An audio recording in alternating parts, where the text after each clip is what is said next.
బీహార్ అంటే ఒకప్పుడు సిద్ధార్థుణ్ణి గౌతమ బుద్ధుణ్ణి చేసిన స్టేట్.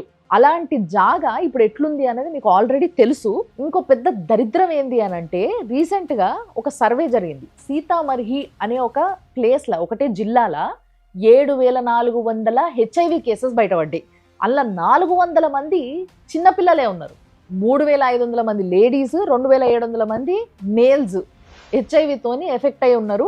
ఇంకో పెద్ద విషయం ఏంది అని అంటే ఎవ్రీ మంత్ 40 నుంచి 60 కొత్త హెచ్ఐవి కేసులు రికార్డ్ అవుతున్నాయంట. మరి ఒక్క జిల్లాలో 1000 కేసులు ఎందుకు అవుతున్నాయి అని అంటే ఇవి ఓన్లీ మళ్ళీ టెస్ట్ చేసుకున్న వాళ్ళవే, ఇంకా చేసుకోని వాళ్ళు ఎంతమంది ఉన్నారు. మెయిన్గా రీజన్స్ ఏంది అని అంటే వాడిన సిరింజెస్ ఇంకొకరికి వాడడము, లేకపోతే టెస్ట్ సరిగ్గా చేయకుండా తీసుకోవాల్సిన జాగ్రత్తలు సరిగ్గా తీసుకోకుండా బ్లడ్ ట్రాన్స్ఫ్యూజన్స్ చేసుకోవడం వల్ల. ఇంకో ఆశ్చర్యకరమైన విషయం ఏంది అని అంటే వాళ్ళకి హెచ్ఐవి ఉంది అన్న విషయం తెలుసుకున్న తర్వాత డిప్రెషన్లకు పోతామో, అదో రకమైన భయంతోని ఆ టెస్ట్లు చేయించుకోకపోవడము, వాళ్ళ ద్వారా వేరే వాళ్ళకి అట్లా స్ప్రెడ్ అవుతూ పోవడం, ఇట్లాంటివి బాగా జరుగుతున్నాయి. ఒకప్పుడు నలంద, తక్షశిల లాంటి యూనివర్సిటీలతోని జ్ఞానాన్ని వంచిన స్టేట్ అది.